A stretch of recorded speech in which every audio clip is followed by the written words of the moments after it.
వీక్షకులందరికీ నమస్కారం.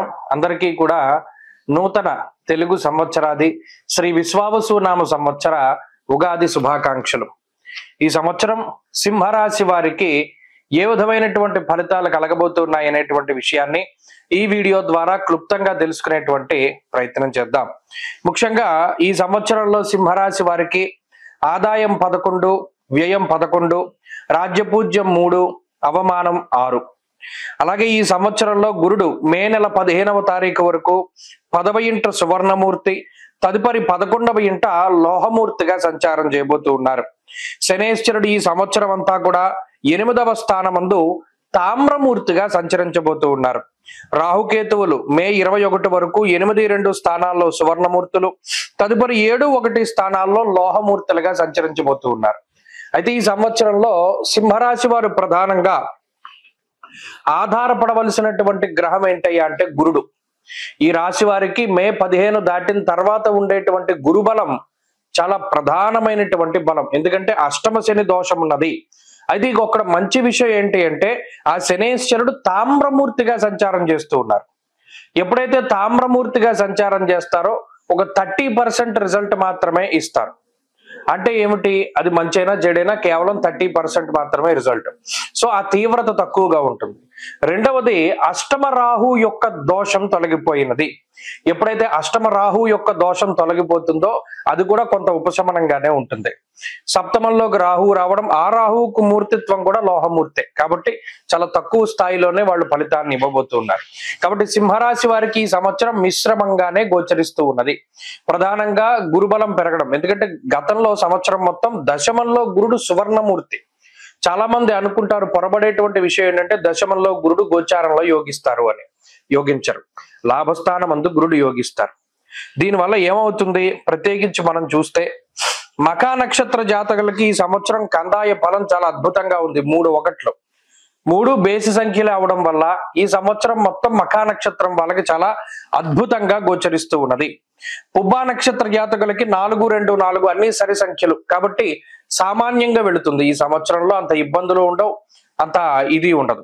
అలాగే ఉత్తరా నక్షత్ర జాతకులకి కందాయ ఫలం 7 0 2, మధ్య శూన్యం మనోవ్యధ అన్నారు.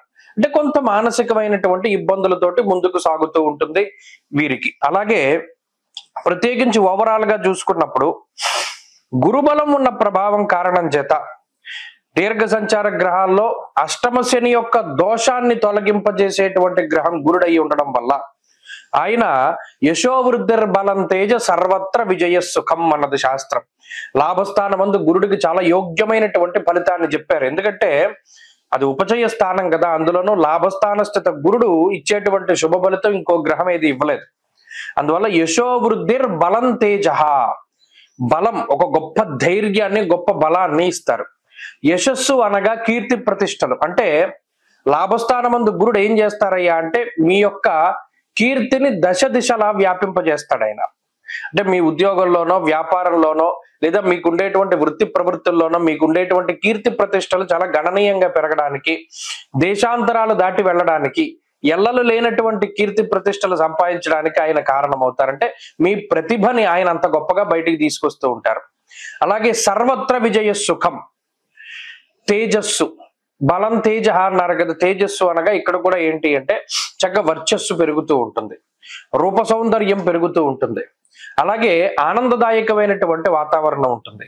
సర్వత్రా విజయాన్ని ఇస్తారు. లాభస్థానమందు గురుడు ఎక్కడికి వెళ్ళినా విజయాన్ని ఇస్తారు.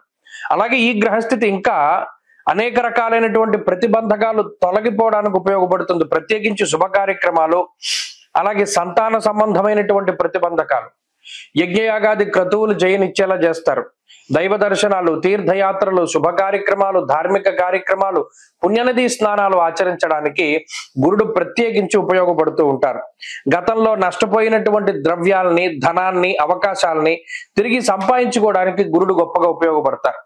చక్కగా ఈ గురుడిచ్చేటువంటి ఫలితాలను గనక చూసుకుంటూ వెళితే ఇక అన్ని మంచిగానే ఉంటాయి. మరి శనేశ్వరుడు రాహు యొక్క స్థితులను కూడా మనం దృష్టిలో పెట్టుకోవాలి. ఇక్కడ అష్టమ శనేశ్వరుడు మూర్తిత్వం వల్ల తన యొక్క దోషాన్ని తక్కువగా ఇస్తూ ఉన్నా ఆయన్ని మనం పక్కన పెట్టకూడదు. నానా కార్య విరోధస్య వ్యాధి పీడా ధనక్షయం అన్నది శాస్త్రం. ప్రత్యేకించి ఆరోగ్యం పట్ల శ్రద్ధ వహించాలి.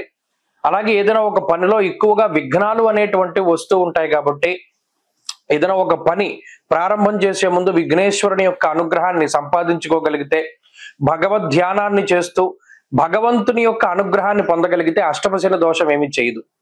కాబట్టి అష్టమశని దోషం కేవలం ఆరోగ్యము, అలాగే నానా కార్య విరోధస్యాత్ అన్నారు. ఏ పనైనా సరే వాయిదా వేసేటువంటి ఫలితానికి. అలాగే ఇంకొకటి ఏంటి అంటే కొంతమందికి కర్మానుగతైన ఫలితాన్ని ఇస్తారు కాబట్టి కోర్టు కేసులు, లావాదేవీలు, జైలు జీవితం గడపడానికి వాటికి కూడా శనేశ్వరుడు కారణం అవుతూ ఉంటారు. అది వారి వారి జాతకాలను బట్టి, ఆ కర్మ ఫలితాన్ని బట్టి ఆధారపడి ఉంటుంది. ఇక రాహు గ్రహం సప్తమ స్థానంలోకి రావడం వల్ల సర్వధాన్య ఫలం స్వల్పం గమనాగమనం యథ, అంటే ఎంత కష్టపడ్డా కూడా ఫలితం కొంత తక్కువగా ఉంటుంది. అనవసరమైనటువంటి ప్రయాణాలు ఎక్కువ చేస్తారు. విదేశాలకి వెళ్ళాలి, అక్కడ స్థిరపడాలి అనుకునేటువంటి వారు ఆ ప్రయత్నాన్ని విరమించుకుంటారు. వారికి అంత అవకాశాలు ఉండవు. ఇప్పటికే విదేశాల్లో ఉన్నటువంటి వారు ఇక్కడికే వచ్చి స్థిర నివాసాన్ని ఏర్పాటు చేసుకుంటారు. ఇటువంటి వాటి అన్నిటికీ రాహు ఎక్కువగా అవకాశాన్ని కల్పిస్తారు. కాబట్టి ఇది చూచాయిగా ఈ సంవత్సరం మొత్తం కలిగేటువంటి ఫలితాలు. మరి ఈ సంవత్సరంలో ఏ భగవంతుడిని మనం పట్టుకోవాలి, ఎవరిని ఆరాధన చేయాలి, ఏ మంత్రాన్ని పట్టుకుంటే మంచిగా ఉంటుంది అంటే పరమేశ్వరుడి యొక్క ఆరాధన. అష్టమూర్తి తత్వంలో ఉన్నటువంటి శివుడిని ఎలా ఆరాధించినా, సూర్యుడిగా ఆరాధించినా, చంద్రుడిగా ఆరాధించినా, ఎలా ఆరాధించినా సరే ఆయన పలుకుతాడు. ఈశ్వరారాధన చాలా ముఖ్యము. అలాగే ప్రతి మాస శివరాత్రికి ఖచ్చితంగా అభిషేకం చేసుకోవడం, వీలున్నప్పుడు ఆరుద్ర నక్షత్రం రోజున అభిషేకం చేసుకోవడం చాలా మంచిది. అలాగే ఈ సంవత్సరంలో అనుకూలమైనటువంటి వారాలు గురువారాలు, అదృష్ట వర్ణము పసుపు, అదృష్ట సంఖ్య 4. మార్చి 30వ తారీఖున మారేటువంటి శనేశ్వరుడు సింహరాశి వారికి ఏ విధమైనటువంటి ఫలితాలను ఇవ్వబోతూ ఉన్నారో ఈ వీడియో ద్వారా క్లుప్తంగా తెలుసుకునేటువంటి ప్రయత్నం చేద్దాం. ముఖ్యంగా 8వ స్థానంలోకి మారినటువంటి శనేశ్వరుడు తామ్రమూర్తిగా ఆయన యొక్క సంచారాన్ని ఈ సింహరాశికి అష్టమ స్థానంలో కొనసాగించబోతూ ఉన్నారు. తామ్రమూర్తిత్వం వచ్చినప్పుడు అది మంచైనా చెడైనా 30% మాత్రమే ఫలితాలని ఆయన ఇవ్వగలుగుతారు. కాబట్టి ఇది ఒక మంచి విషయంగా చెప్పొచ్చు. ఎందుకంటే అష్టమ శని అనేటువంటి దోషము సింహరాశి వారికి మరి ఇప్పటి నుండి 2.5 సంవత్సరాల పాటు ఉంటుంది. అలా ఉన్నప్పుడు తామ్రమూర్తిత్వంలో ఆయన సంచారం చేయడం ఈ 2.5 సంవత్సరాలు అంటే దానివల్ల ఏమవుతుంది అంటే ఆ తీవ్రత దోషము అనేటువంటిది 30% మాత్రమే ఉంటుంది. అష్టమం అనేటువంటిది చాలా ముఖ్యమైనటువంటి స్థానం. ద్వాదశాష్టమ జన్మస్థ అన్నారు.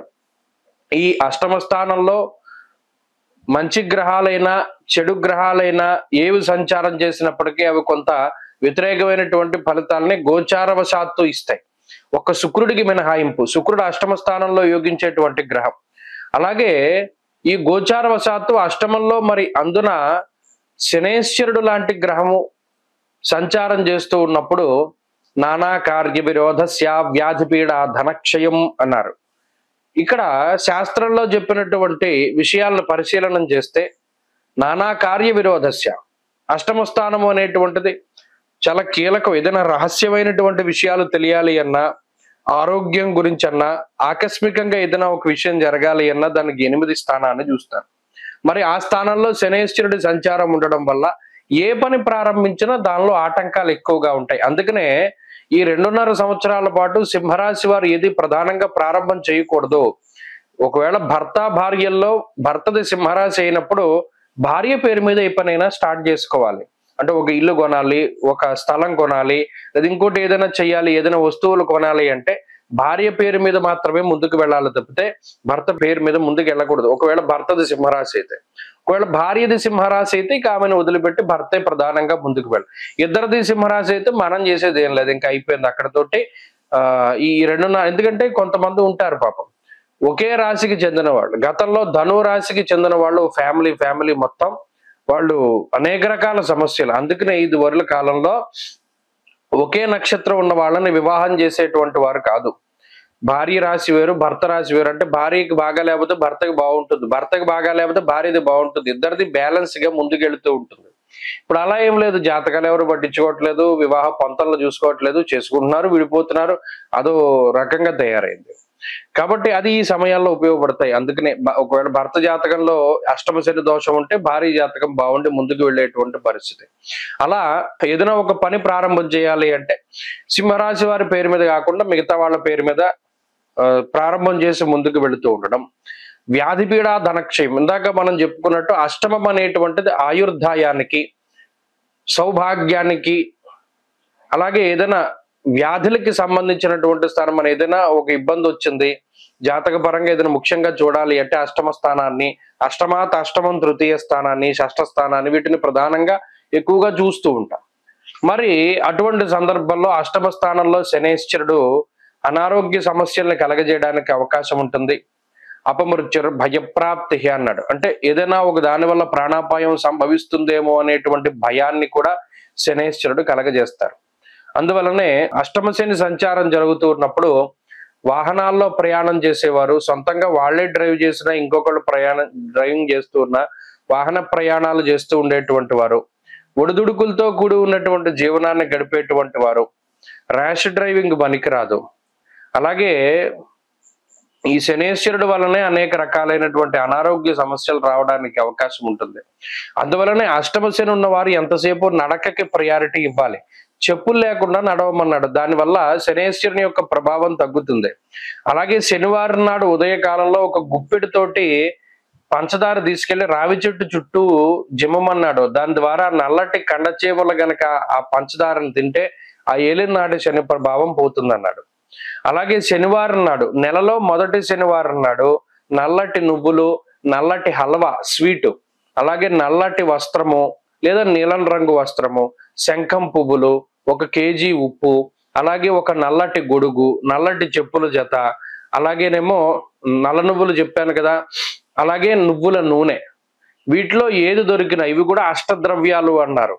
ఈ 8 రకాలైనటువంటి ద్రవ్యాలని శనివారం నాడు, నెలలో మొదటి శనివారం నాడు దానం చేయడం ద్వారా కూడా ఈ అష్టమ శని తాలూకు దోషాన్ని తగ్గించుకోగలుగుతారు. అలాగే ఈ అష్టమ శని సంచారం జరుగుతూ ఉన్న రోజులు కూడా శనేశ్వరుడికి ప్రీతిగా అభిషేకాదులు జరిపించుకుంటూ ఉండడం, ముఖ్యంగా తైలాభిషేకాలు లాంటివి చేస్తూ ఉండడం ద్వారా కూడా శని ప్రభావం అనేటువంటిది చాలా తక్కువగా ఉంటుంది. ఈ అష్టమ శని జరుగుతూ ఉన్న రోజుల్లో ఆరోగ్యం పట్ల శ్రద్ధ అవసరము. అలాగే ఉద్యోగపరమైనటువంటి మార్పులకి అవకాశం ఉంటుంది, స్థాన చలనానికి అవకాశం ఉంటుంది, ఎక్కువ ఖర్చులకి అవకాశం ఉంటుంది, ఏ పని ప్రారంభం చేసినా దానిలో కొంత ఆలస్యం అవ్వడానికి అవకాశం ఉంటుంది. ఈ విషయాలన్నీ కూడా సింహరాశి వారు దృష్టిలో పెట్టుకోవాలి. కొంత అదృష్టం ఏంటి అంటే ఈ తామ్రమూర్తిత్వం రావడం ద్వారా 30% ఫలితమే వస్తుంది కాబట్టి కొంతలో కొంత మంచి జరిగినట్టు లెక్క. స్వస్తి.